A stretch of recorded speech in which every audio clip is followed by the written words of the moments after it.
With the events of Sinai, and the giving of the Ten Commandments, and then the people's initial rebellion, in the background, we continue with story number 33, where we read of the instructions that God gives his Old Testament people for public worship and discipline.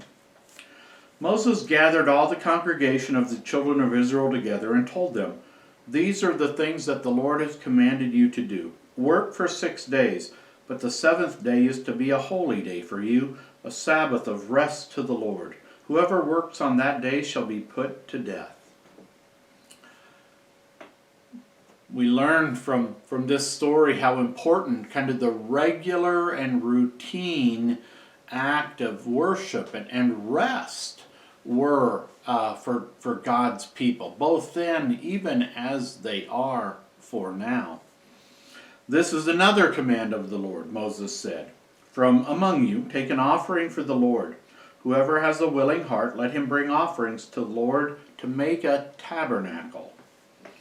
A tabernacle was to be kind of a temporary or a movable, a portable place and center of worship for God's Old Testament people. The tabernacle would become the center of their worship for many years, until much later a more permanent center of worship can be built, the temple in Jerusalem.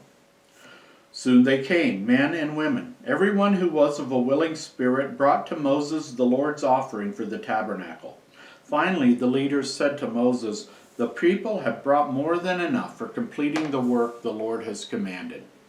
Then Moses commanded, "Let no one, man or woman, bring any more offerings for the sanctuary.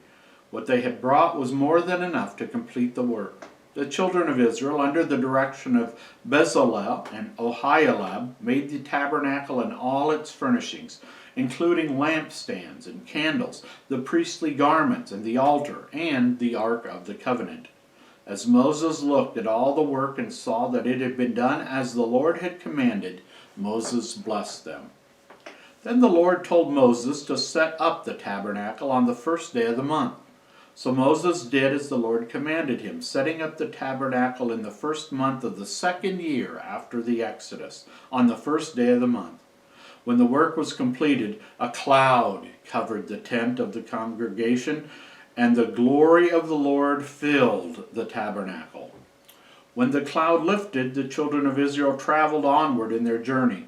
When the cloud rested, they did not travel until it was taken up.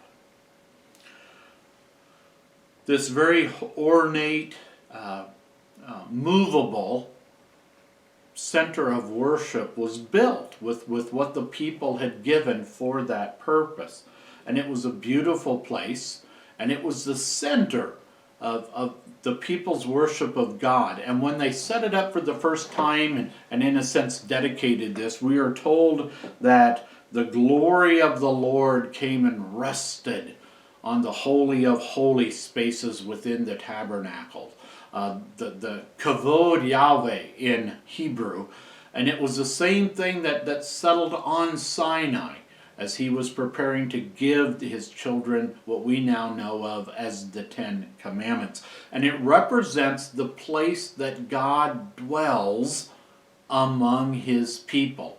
And as long as that cloud was on the tabernacle, the people stayed where they were at. When it lifted up, then that was a sign that it was time to move on. So everything would have been packed up and moved off in a very orderly fashion. It sometimes surprises people what great detail God had given to build and then to move, and how to handle the furnishings and everything of the tabernacle. But even they were largely geared to point the people to sacrifice, to the substitutionary atonement, to the shedding of blood, and to the just inherent uncleanness and sinfulness of God's people. The tabernacle stood in a courtyard that was 75 feet wide and 150 feet long, and that was surrounded by a fence of canvas screens about 8 foot high. This courtyard had only one entrance, 30 feet wide on the east side. It could be closed by using a curtain that was made of fine linen, embroidered with figures of cherubim. The tabernacle itself was 15 feet wide, 45 feet long, and 15 feet high. It stood in the west half of the courtyard. It also had only one entrance on the east side. In front of this entrance was the altar for the offering and burnt offering. Near the altar was a brass laver or basin that contained water for the priests to use to wash their hands and feet. The tabernacle was divided into the holy place and the most holy place. In the most holy place stood the Ark of the Covenant that contained the 2 tables of the law and a pot of manna. The top of the ark, on which were 2 golden cherubim, was called the mercy seat. In the holy place stood the altar of incense, the golden candlesticks, and the table of showbread. The people of Israel observed the Sabbath, the Passover, Pentecost, the Day of Atonement, and the Feast of Tabernacles. They also brought sacrifices to the tabernacle. Priests, a high priest, and the Levites were in charge of the worship. Aaron was consecrated as the high priest, and his sons as priests. The Levites, the children of Levi, were appointed to take care of the tabernacle. The children of Israel stayed at Mount Sinai about 1 year. During this time, they built the tabernacle. It is from this ancient description of the tabernacle and then later the temple that the church of our day has kind of gotten its notion of how to set up its worship space, and how we get a sense of the closer you get to certain things, the more holy and the less people are typically allowed to go in that space. In the Holy of Holies, the most holy spot, only the high priest would go in once a year, and there was a veil or a curtain there that separated it from everything else. Much to be learned and to kind of keep in mind, even for how our churches are laid out and how we worship. But this is where God had promised to be for his people. Later it would be the temple in Jerusalem, and a similar thing happened at the dedication of the temple. The glory of the Lord settled there, and the people knew that God was there for them. Later, in Jesus, we will have a different type of temple, but it is in the person of Jesus. That's where God was dwelling among his people. The tabernacle was pointing us forward to the temple. The temple was pointing us forward to Jesus.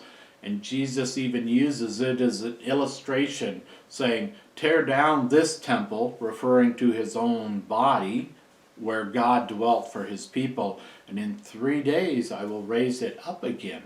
That's exactly what happened on Good Friday, and then 3 days later on Easter. The Lord told Moses, tell Aaron and his sons, you shall put my name upon the children of Israel, and I will bless them when you give this blessing to them. The Lord bless you and keep you. The Lord make his face shine on you and be gracious to you. The Lord lift up his countenance upon you and give you peace.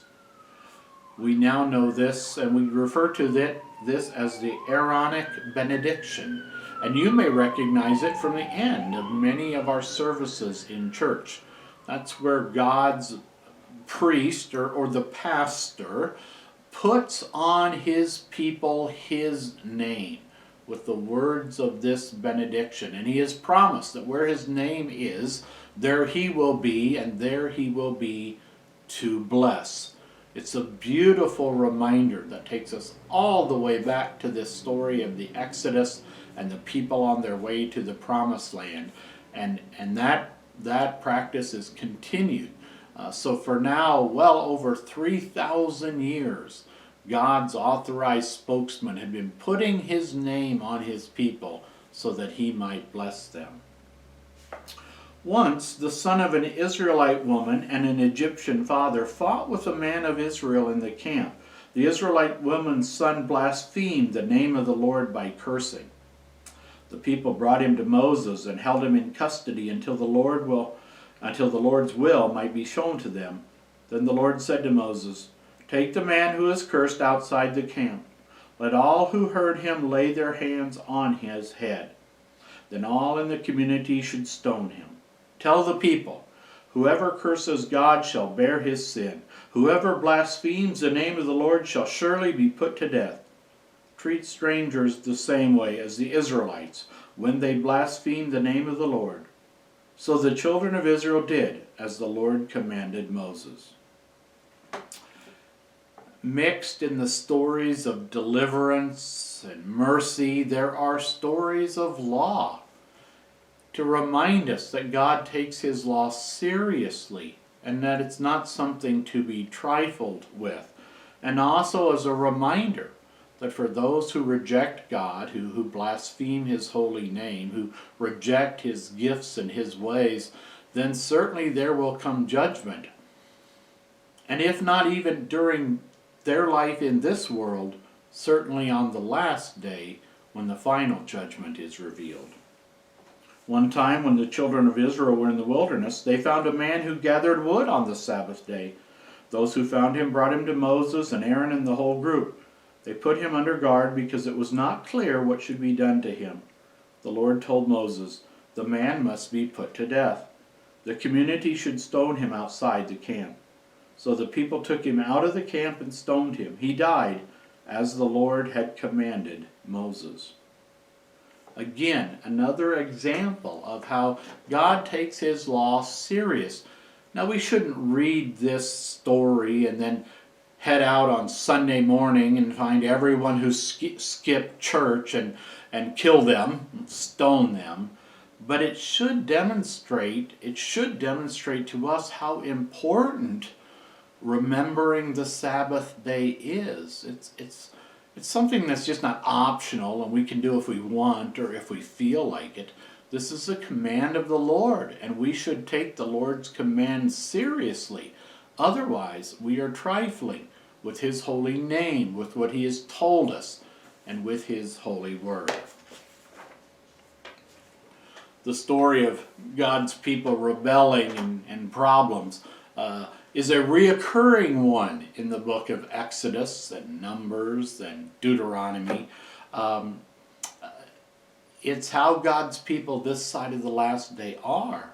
They're sinful, and they often fall away. Story number 34, Mutiny and Rebellion. The Lord said to Moses, "Send men to search the land of Canaan. Send one ruler from every tribe." So Moses, following the command of the Lord, sent men who were heads of the children of Israel. He sent them from the wilderness of Paran to spy out the land of Canaan, saying to them, "Go up through the country into the hills. See what the land is like, whether it is good or bad, fat or lean, and learn about the people who live there. Note whether they are strong or weak, few or many. Be courageous." So they went up and searched the land from the wilderness of Zin to Rehob. When they came to the valley of Eshcol, they cut a branch with a cluster of grapes. They had 2 men carry it on a pole between them. They also brought pomegranates and figs. After examining the land for 40 days, they returned. They showed everyone the fruit of the land and told Moses, "We went into the land where you sent us. It surely flows with milk and honey." In other words, it was a wonderful land. This is some of the fruit, but the people who live in the land are fierce and strong. The cities are walled, and we saw the children of Anak there. Then Caleb silenced the people before Moses by saying, "Let us go up at once and possess it, for we are well able to overcome it." However, the men who had gone up with him said, "We won't be able to attack those people. They are stronger than we are." Then they began to spread lies among the children of Israel about the land and the people living there. That night all the people wept, and the children of Israel complained to Moses and Aaron. "Would that we had died in the land of Egypt, or even in the wilderness. Why did the Lord bring us out to this land to fall by the sword so that our wives and our children should be prey? Wouldn't it be better for us to return to Egypt?" they said to one another, "Let's make a captain, and then let's return to Egypt." Then Moses and Aaron fell on their faces before the whole assembly of the children of Israel. Some of the 12 spies that were sent in to check out the promised land were afraid. They didn't see any way that they could conquer that land. The cities were strong and fortified. The people had armies, and what they failed to do was to trust in God. And so they longed to return to the way it was when they were slaves and in bondage to Egypt. And they even selected for themselves leaders who would lead them back to Egypt. They certainly didn't believe God. They didn't trust His promises. And they were trying to take matters into their own hands, rebelling against God. Joshua, the son of Nun, and Caleb, the son of Jephunneh, who had been in the group that explored the land, tore their clothes. They spoke to everyone, saying, "The land that we passed through is an exceedingly good land. If the Lord delights in us, then He will bring us into this land and give it to us. Just do not rebel against the Lord. Do not fear the people of the land. The Lord is with us." All the people talked of stoning them. Joshua and Caleb were unique among the 12 tribes. Yes, they knew there were people and it would be a challenge, but they also believed that with God on their side, there was nothing to be afraid of. We do well in our own days to remember that fact, to not be too quick to turn toward other things for our hope, but to always to trust the Lord and His promises. Then the glory of the Lord appeared in the tabernacle. "How long will these people provoke me?" the Lord said to Moses. "How long will it be before they believe all the signs that I have shown them? I will punish them with a plague and disinherit them." "The Egyptians will hear about that," Moses said to the Lord. "They will tell all these nations that the Lord was not able to bring this people into the land that He promised to them, so He had slain them in the wilderness. I beg you, pardon the iniquity of this people according to the greatness of your mercy, just as you have forgiven them from the time they left Egypt until now." Over and over again, God's people had failed. They had sinned and not heeded the voice of the Lord, just as they were doing once again. But Moses intercedes for them and asks God to deal with them, not according to what they deserved, but according to His grace and mercy and goodness. We have an intercessor like Moses, none other than Jesus Himself, who pleads to His Heavenly Father not to give us what we deserve, but to deal with us instead by grace and mercy. "I have pardoned them," the Lord said, "as you have asked. But as truly as I live, all the earth shall be filled with the glory of the Lord. Because of all those men who have seen my glory and my miracles that I did in Egypt and in the wilderness, and have tempted me 10 times, and have not listened to me, they shall not see the land that I promised to their fathers. Only my servants Caleb, the son of Jephunneh, and Joshua, the son of Nun, because he had another spirit with him and has followed me fully, will I bring into the land. His seed shall possess it. All those 20 years old and older will die in the wilderness, because they have murmured against me. Your little ones I will bring in. They shall know the land that you have despised. Your children shall wander in the wilderness 40 years, the same number as the days in which you explored the land. I, the Lord, have said this. I will surely do it." Those men who searched the land and made the evil report about it died by the plague before the Lord. But Joshua and Caleb lived. Through Moses, the Lord instructed the Israelites about making offerings. Then the Lord said to Moses, "Tell the children of Israel to make blue ribbon borders on their garments, so that when you look upon it, you will remember all the commandments of the Lord and do them, and not do things after your own heart and your own eyes. I am the Lord your God, who brought you out of the land of Egypt to be your God. I am the Lord your God." Well, because the adults in Israel failed to fear, to love, and trust in God above all things, God now says they will never see, they will never get to enter the promised land. Oh, their descendants will, and their children will. He is true to his promises, but there are consequences for the ongoing rebellion and hard-heartedness toward God and to his holy word. It should be a sobering reminder for us in our day, where people are tempted to think they can deal with God however they want. And we are reminded that God is who and what he is, and we do well to heed his voice and to trust his promises. Now Korah of the tribe of Levi, and Dathan of Abiram and the tribe of Reuben, along with 250 princes of the assembly, men of renown, rose up against Moses and Aaron. You have gone too far, they said. The whole community is holy, every one of them. The Lord is among them. Why then do you place yourselves above the congregation of the Lord? When Moses heard this, he fell upon his face and spoke to Korah and his company, saying, Tomorrow the Lord will show who is his and who is holy. You Levites have gone too far. You have been chosen for the priesthood. Why grumble against Aaron? When Moses called Dathan and Abiram, and they would not come, they said, Is it a small thing that you brought us out of the land of milk and honey to kill us in the wilderness, that you could make yourself a prince over us?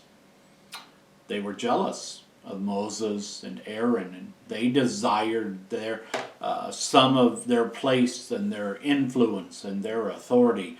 But in rebelling against Moses and Aaron, they were rebelling against God.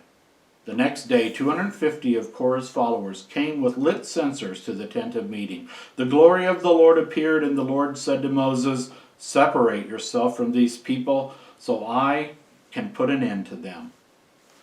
Moses and Aaron fell face down and pleaded, O God, will you be angry with all the people because one man sins? Tell the people, the Lord said to Moses, to get away from Korah, Dathan, and Abiram. So Moses told the people, Depart from the tents of these wicked men. Don't touch anything that is theirs, or you will be consumed because of all their sins. So the people left the area around the tents of Korah, Dathan, and Abiram. Dathan and Abiram came out and stood in the doors of their tents with their wives, their sons, and their little children. Now you shall know that the Lord has sent me to do all these works. They were not my idea, Moses said. If these men die the common death of all men, or if God treats them like everyone else, then the Lord did not send me. But if the Lord makes the earth open her mouth and swallow them up along with everything that belongs to them, and they go down alive into the grave, then you must understand that these men have provoked the Lord. As soon as Moses stopped speaking, the ground split open under them, and the earth opened her mouth and swallowed them up, including those who followed them and all their goods. The earth closed upon them, and they perished. And all the people of Israel who were around them fled at their cries. We might be swallowed up also, they said. Then the Lord sent out a fire to consume the 250 men who had offered incense. To show that Aaron had been chosen by God, his rod budded, blossomed, and yielded almonds. After this, the rod was kept in the ark of God. The next day, all the children of Israel complained about Moses and Aaron. You have killed the people of the Lord, they said. When the people of the Lord looked toward the tabernacle, the cloud covered it, and the glory of the Lord appeared. The Lord said to Moses, Get away from this community so that I may consume them. And they fell upon their faces.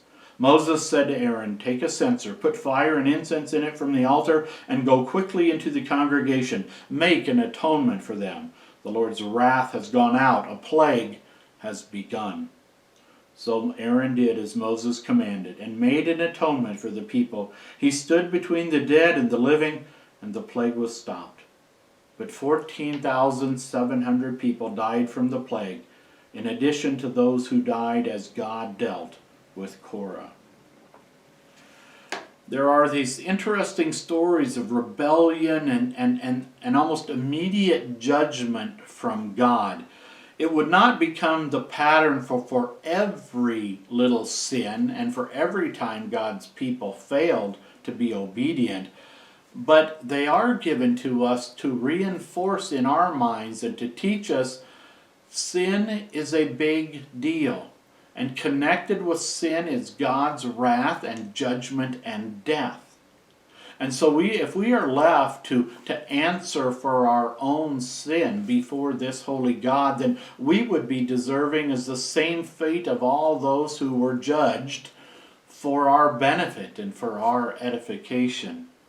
But thankfully, God is even more so a God of mercy and grace and forgiveness. And because of Jesus and his perfect obedience on our behalf, and because he willingly laid down his life as the sacrifice for our sinful lives, there is now hope and atonement and forgiveness for all of it. And so it is a common prayer of God's people that he not deal with us according to what we deserve, but according to his goodness, grace, and mercy.